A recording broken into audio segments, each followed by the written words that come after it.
And hello everyone, and welcome back to another Trekyards Mission Briefing, your weekly Wednesday dose of Star Trek discussion, free flow discussion. We take a look at a ship, or station, or shuttle, or anything from the Star Trek universe, from any facet of the multi-Star Trek verse, fan, not fan, side canon, main canon. We look at it all, theorise, discuss, and then ask for comments from you guys about what you know, your questions, and we put it all together into a full episode later on down the line. Stuart, what are we doing today? Today we're doing a ship from Star Trek Online. It's a Klingon ship, and it is called the Bortasqu. I believe it's pronounced Bortasqu. Whether it's a dreadnought or a carrier, I don't know, but I'm sure you'll fill me in a second. Yeah. It says both? Oh, well, there you go. It looks like a dreadnought for sure, but it also looks like a carrier. Yes, and So welcome to STO Month. We just did Star Trek Animated Month, and this is another themed month with every Wednesday being a Star Trek Online ship. And I went through all, and this is all surprise to Stuart because I've been working behind the scenes to get this month together. I picked some ships based on the C Store of really interesting Trek designs. I talked to Z Films, as you may know, who does some incredible Star Trek Online videos. They've helped us out before, and they did some of the close-up renders. And then I also talked to Thomas Maroney from Star Trek Online, Cryptic, who's the lead ship artist, wonderful guy. He's also been on the show to provide some other renders, like orthographics, to be able to put together with all three of us this wonderful episode about these different ships. So yes, the Bortasqu cruiser. Now on the C Store it says Bortasqu war cruiser, but on the STO Wiki it says dreadnought battle cruiser. Little bit different. But let's get into first impressions, Stuart, and then we can get into some details. First impressions. Well, first of all, have you ever seen this ship before? And if not, first impressions. No, I haven't. Neither have I. First impression is it's very impressive. It's definitely Klingon. Yep. And I see right away it's got a little support auxiliary craft that has 2 warp nacelles as well, perhaps. That's interesting. I can see that. I hadn't noticed that. I didn't think it was that. It pops out to me right away. Oh. Okay. It almost looks similar to the Hammerhead cruiser or the Hammerhead ship from Star Wars Rogue One. Almost just turn it sideways. It's got the same kind of front end. Yep. So it's I love it. I think it's a huge beefed up Klingon battleship, and I think I'm found another nice ship that's got to add to my favorites list. It's certainly a bulky ship. Like, this is a ship that's been designed to take a massive amount of damage, and we can see the window size in the front. I mean, there's decks and decks of windows. This is a real ship of the fleet. This is going to make a Negvar wet its pants maybe, and we'll see the scaling in a few minutes. But you've got the clearly inspired Negvar engines. Everything else is sort of different, but it has still some Klingon themes. But to give you some quick background, this is what it says on the C Store, which is their way of buying things. For 2,500 Zen, it says, improving on the powerful Bortasqu battlecruiser, the Bortasqu war cruiser features additional engineering capabilities. The Bortasqu class are the largest, most powerful battlecruisers in the KDF, Klingon Defense Force, arsenal. Their massive hulls afford them incredible resistance in battle, but they sacrifice turn rate for their bulk, which makes sense. The Bortasqu war cruiser comes with a standard cloaking device, but its massive energy signature means its cloak is less effective than it would be on a smaller vessel. And on the wiki it says it was introduced in 2409, so it's very, very, very new, and it also has a specific set of bird of praise as part of its arsenal internal that it can launch. Yeah. That's incredible. Yeah. It has disruptors, transphasing torpedoes as the stand. Oh, this is Star Trek it's a video game, so when we talk to Thomas Maroney about the ship, we're probably going to modify things to make it more Trek canon. But in the base layout, you get transphasing torpedoes, and as a 4-weapon, and normal torpedoes and disruptors and things. So, what do you think about that? Straight out of the gate, Stuart. That's very impressive. I'm very much a fan of this ship, especially that has complement of bird of praise to launch. That does say something, doesn't it? Yeah, and I like that. I would, as a Klingon captain, I would want this to be my ship because it's very much a big, kick-ass ship. Yeah, this is so I guess the kind of the Excalibur, the favorite fan design. The final piece of information before we go through the pictures: this model was designed and modelled by Adam Williams from Cryptic.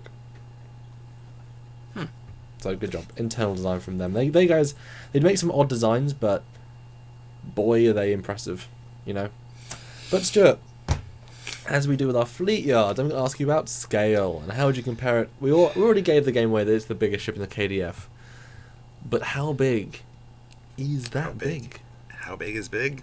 How big is big, Stuart? I have the impression that this is probably bigger than a Sovereign class, maybe twice the size of a Sovereign class lengthwise. Okay. Probably bigger than a Trekyards cruiser from TNG, I would hope. That's very big. Wow. The TNG Trekyards are big, so this is the next generation of ships. So. Well, considering the Trekyards is 2 and a bit times bigger than the Negvar, you're saying they've over double jumped the size? Length anyway? I would say, yeah. Okay. Well, Stuart, go to the next picture. Okay. Not quite that big. Yeah, I pictured it a little bit bigger than that. Well, that's very realistic, though. I like that. And again, these are orthographics provided by Thomas Maroney, and as we always do, the Enterprise is the first contact book version, the Trekyards, Gemidar Cruiser, and Vorcha are all from DS9 and Voyager, but the Negvar is a fan version, but scaled correctly. So, wow. Yes. I like it. It's a nice progression. I mean, the Klingons, they don't tend to go very big with their ships. I don't know if you've noticed that with all of our probing into the Klingon ships. So I like this. It wasn't an overstep of the scale, which I would have been fine with, to be honest, because Star Trek Online, I find bigger is kind of the way that they're going. Yep. But, no, I kind of like this scaled down a little bit from what I initially thought. Yeah, I mean, obviously the Vorcha is sort of in scale with the D, but the Federation seems to be a bit bigger. Negvar compared to the E. Yeah, okay, it's about that. And then this ship is certainly another leg up. It's not radically bigger, but it's a good, 5th, 2/5, whatever, third bigger. But you can sort of see it's an interesting. It is, especially the top view. It has that Negvar curve. Mm-hmm. Like the back end of the wings are very more Vorcha.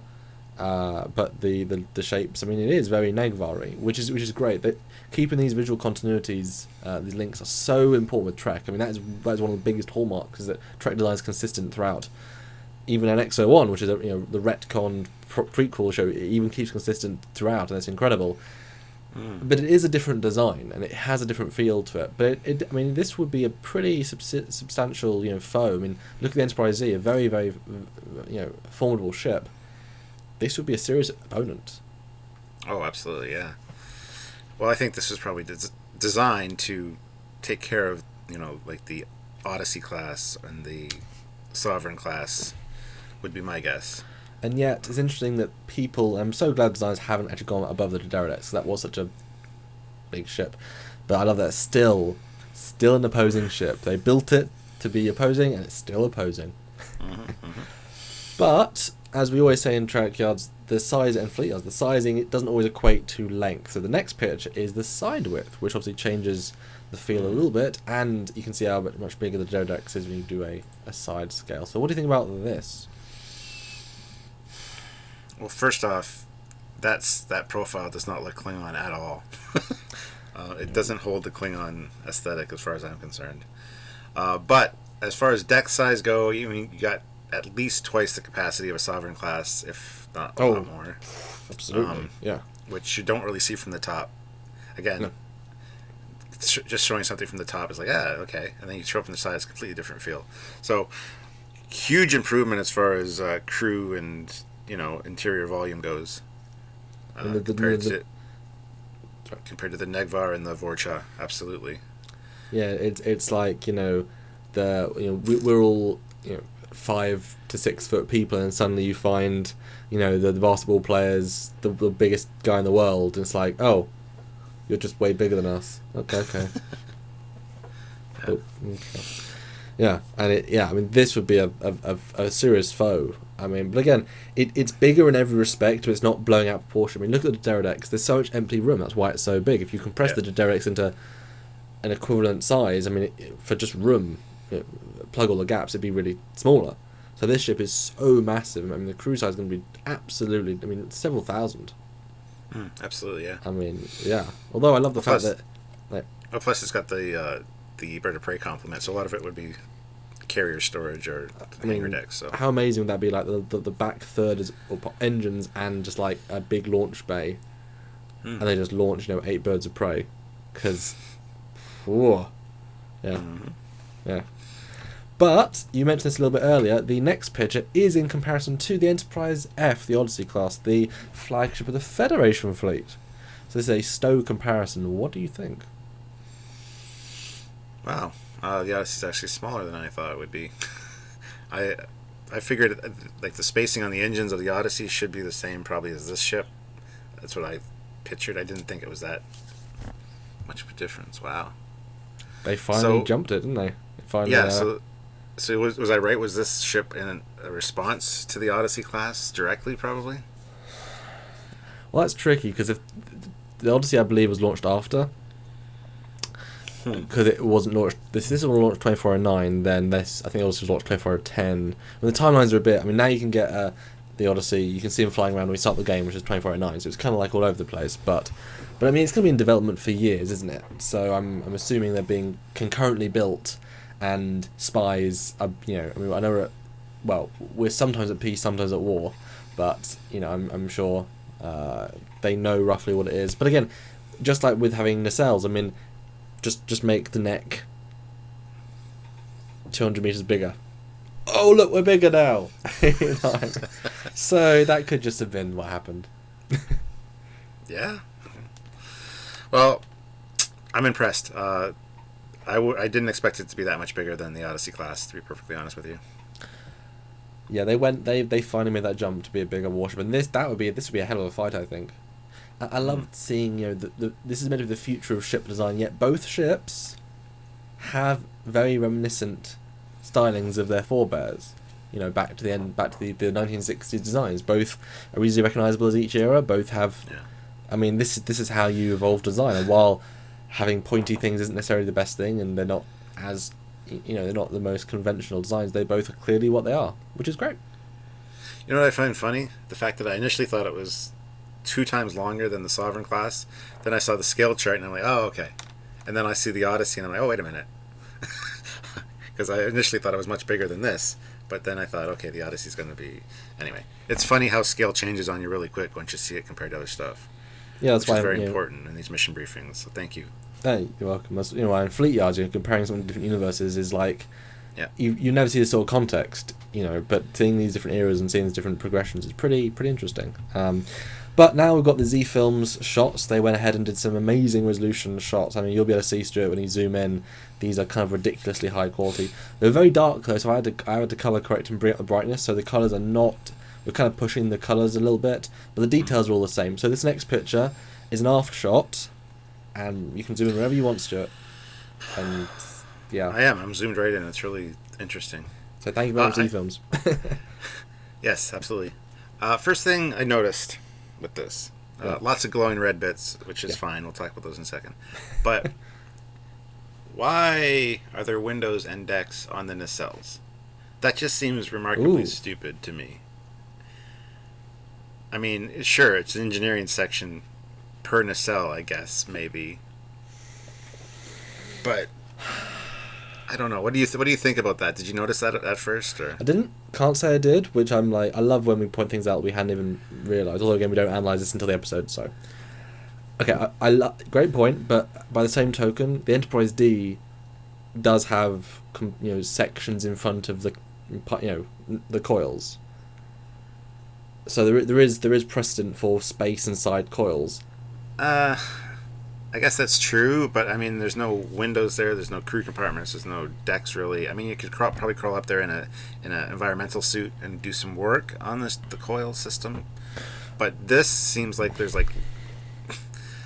workable space there that you just. Well, this is almost 50 years later, so and the ship is drastically bigger. I mean, those nacelles are huge. So the coils, if the coils need to be only a certain size, I mean, coils are going to improve and get more refined, obviously still be pretty big, but if only the glowing elements are coils, then the back elements, I mean, why not put coil management? I mean, it's odd, and I think that's a really great point. But, I mean, things get bigger and bigger, and why not use the space to, have dedicated engineering crews monitoring and regulating power. And you're right. Maybe it needs 2 engineering. Maybe it needs 2 warp cores. I mean, ships get bigger and bigger. Well, maybe the ship can't cope with that. So you need to have 2 warp cores. I mean, I could see that being, I can see it very easily happening just to keep the power. I mean, the Prometheus has 3. Obviously, it's a little bit of an exception to rule, but I can see that happening. It would be a very interesting take to have an engineering section per nacelle and incorporated into the nacelle itself. I think that's a fantastic idea. But it does have a lot of windows, though. I will say that. But I like that. I mean, I like the way this ship looks from this view. It's a very amazing looking view. I gotta say, those are huge impulse engines. Really big impulse engines. Yeah. But again, it needs thrust. I mean, I read earlier on, low turning arc, but I mean, it needs a lot of propulsion to move these. Yeah. But I do love where the windows are placed. I mean, they're very distinct. I guess not family areas, but living quarters and research areas or whatever, and then other areas are dedicated to other things and armor and. But actually, if you think about the scale of the ship, they're actually not as many windows like as a deck. They're actually not decked out with windows. Like I would guess the E might have. Didn't realize that. It's actually a good joke. Wow. Enough. Yeah. I mean, the E has a hell of a lot of windows as well to its size, and so then to this, I think it's actually almost lacking in windows in terms, which is good. I mean, Klingons wouldn't have as many windows, obviously. So I think it's a really nice mix of proportion. I mean, yeah, I agree with everything you said. Even your joke that you didn't even know you made. Thank you, Stuart. Appreciate that. No, it's very cool from the back. It's very 3D, very dimensional, very angled, but very bulky. It's bulky, but not too bulky. It has some shapes that really work, I think. One thing else I noticed, the spires on the back there, they look like they have weapons placements on the back, which I love, if those are photon torpedo tubes. Oh, yeah, I would guess so. Which is cool, actually. Yeah, kind of away from the ship, but definitely you don't want to be behind the ship when it fires, because it's packing quite a wall up. So, do you still I don't think there's a close-up of the aft section again. Do you still maintain that's a section that can come away and be its own separate ship? Which is very Negvar-ish. And Vorjar even, yeah. Yep. Well, actually, I mean, you're probably right. I mean, I'll now do a zoom in post, but there's sort of girders holding a section in the front. You can see 2 impulse engines, what looks to be 2 wings that have a circle bit that looks like the wings are sort of folded in. So I can imagine it comes out, folds out. I mean, actually, that could be the bird of prey. I mean, I had a look at the pictures earlier, and it could be... Oh, that is actually the bird of prey. The nacelles are the same. Yeah, so that it can launch 1 bird of prey that I guess has parts that... Yeah, okay, there you go. That's the bird of prey. Huh. At the top? I mean, the engines are the same. Roughly. Almost identical. To a bird of prey. Tell us in the comments below. I mean, it's certainly big enough for an entire bird of prey to be there. And it doesn't look like there's any big hangar doors. So I suppose that would make the most sense to have a heavily armed bird of prey that then launches, and boom, you've got the captain's yacht of a big Klingon ship is a full bird of prey. Doesn't look anything like a bird of prey, though. Well, they're new birds of prey, aren't they? They're 2409 birds of prey. Okay. The design is called Mob Klingon Bird of Prey 2. That's not helpful, is it? No. Well, I mean, it's a frigate. You'll see the pictures in post. I mean, I'll add a picture right now of it. It's what it says it can launch, so might be there. Oh, cool. I pictured like the smaller bird of prey is launching like that. Yeah. Anyway, next picture is another shot, from the front. But again, look at all the weapons placements and stuff on the front of this thing. Ooh. Because we know in the instruction line they have these like red... That is what weapons look like. That is a beast. Absolutely. Although obviously there's a certain scale when you can't have a single torpedo tube, to be the 4 weapons. So I guess they went from the 1 to the 8 with a big transphaser torpedo or whatever. I mean, this is a lot of... I mean, can you imagine if this went back in time, Narada style, and was like, hey, Enterprise D, 8 torpedoes, and they're like, shields. Yeah, we didn't survive that. Although, same thing to your nacelle, why would you have literally windows next to your gun emplacements? I mean, there's on the same level. I don't know. Oh, yeah, that makes sense to me though. More so than the nacelle thing. Oh, more so. I'm just saying it's a bit yeah. Yeah. One thing I do notice right away with this one too is the escape pods. Escape pod hatches everywhere, and they're the same shape as the Federation ones because of the alliance, the treaty. I think it's just texturing. Well, if you look at the side, they're literally on top of plate detail, which doesn't really make too much sense. Yeah, there's the picture that we don't show anymore of the bottom, and yeah, it's got all the escape pods launched from the bottom, and some from the sides, which I love. That it's like the top is all armor, that's the primary, but then if you want to escape, although that's a lot of escape pods on the bottom of the nacelles. Yeah. I mean, especially if you're, like 10 people per escape pod. I mean, what you're saying, like 1,000 people can escape from the... Those aren't escape pods, those are warp core and ejection ports. That's how many warp cores each nacelle has. Maybe it has an ejection port for each coil. Yep. Reasons. Yep. That's exactly what it is. Sweet. The next picture is one that Thomas sent along with his bundle. Ooh. I guess it's quite powerful because it looks it. I certainly want to be seeing that. Wouldn't want to be seeing that as a Starfleet captain, that's for sure, or any captain. I guess there's true, yeah, whatever. It depends what season you're on for Star Trek. Yeah, 10 exactly. seasons, and yeah, but yeah. Very. And the next picture is very similar to the first one, but this is the Z Films ultra high detail one, so you can go zoom in all the way, Stuart.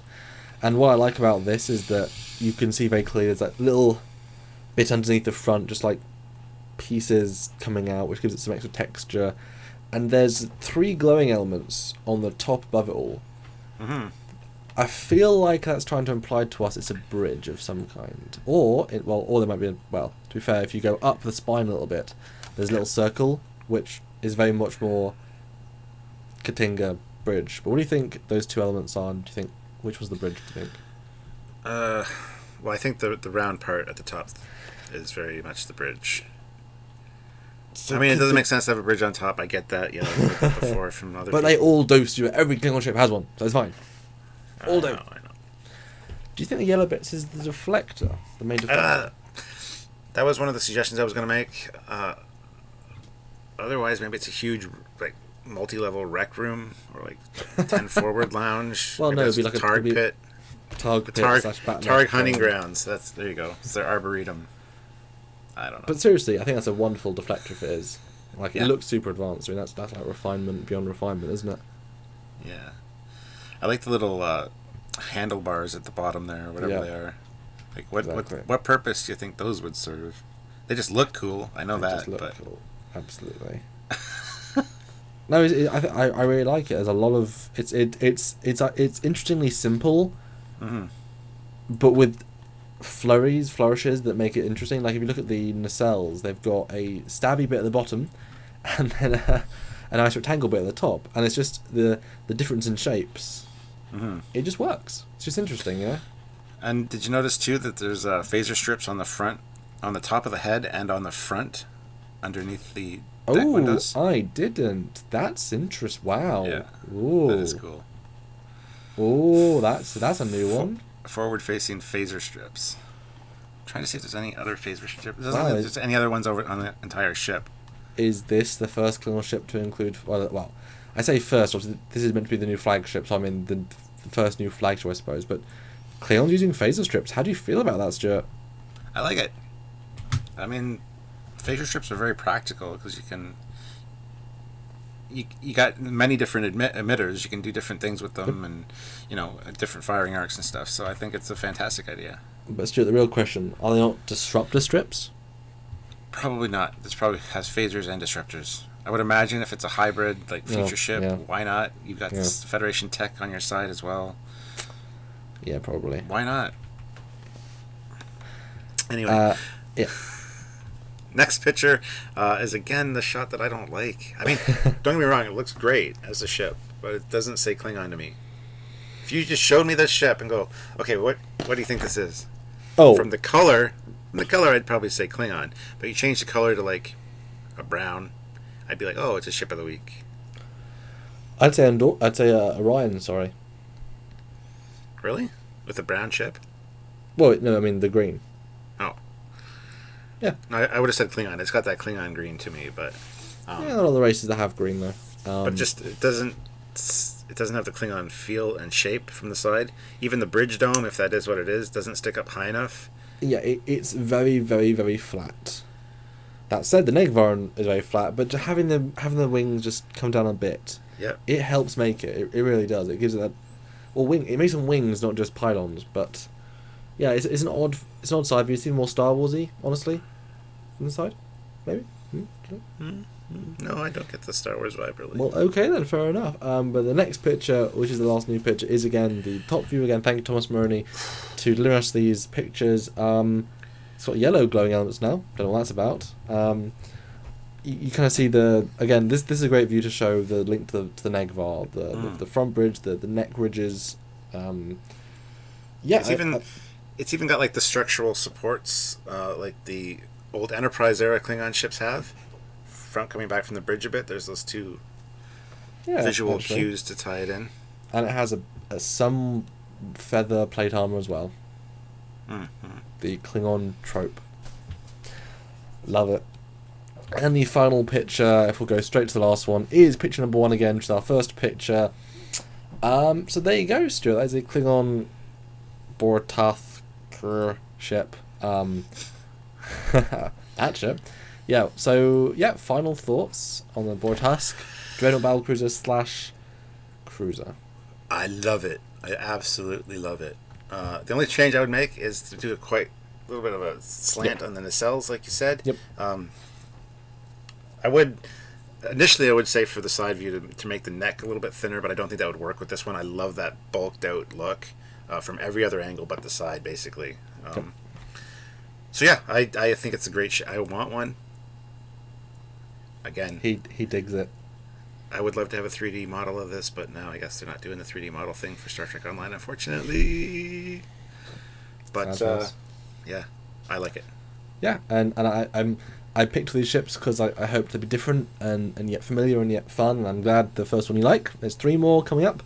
Different races, different styles. I'm excited to see. And again, thank you so much to Z Films for going in game and getting those really high res photos of select angles, and Thomas Maroney for spending some time to not only getting these pictures, which obviously some of those are the press photos. Let me know the size of them, who designed them. Let's me do renders and such. And hopefully you guys have enjoyed our look at Star Trek Online. A bit more. Our last couple of Star Trek Online ships, we just found the ships, found the shots from online. We missed some angles. We didn't do scale. But look, guys, we're doing it full on here. We're working with a team from some behind Cryptic to give you the full bits on these ships. We really hope we've done them justice and treat them like any other Trek ship, which I think they should be, because this is a great part of Trek history. So thanks so much to everyone involved.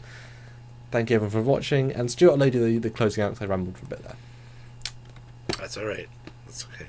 Yes, we have a fantastic team, and that includes you guys. So you can help us out by going over to trekyards.com, maybe clicking the donate button, be part of the team that way, or help us on Patreon on a monthly basis as well.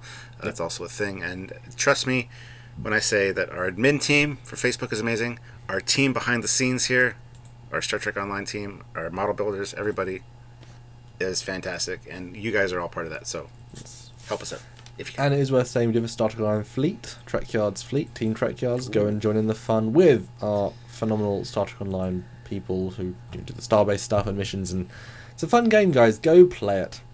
But of course, guys, if you can't donate, just click the like button, subscribe to the channel, make sure you click the bell notification so you get a notification of all of our daily releases, because you know what, guys? You're going to love everything. You're going to be hooked on our amazing content. So yeah, and tune in next week from the Trekyards mission briefing, another Star Trek Online ship. This is going to be fun. So until next time, guys, I'm Commander Cockins. And I'm Captain Foley. And we'll see you next time. And we'll see you online. Bye, guys. Bye.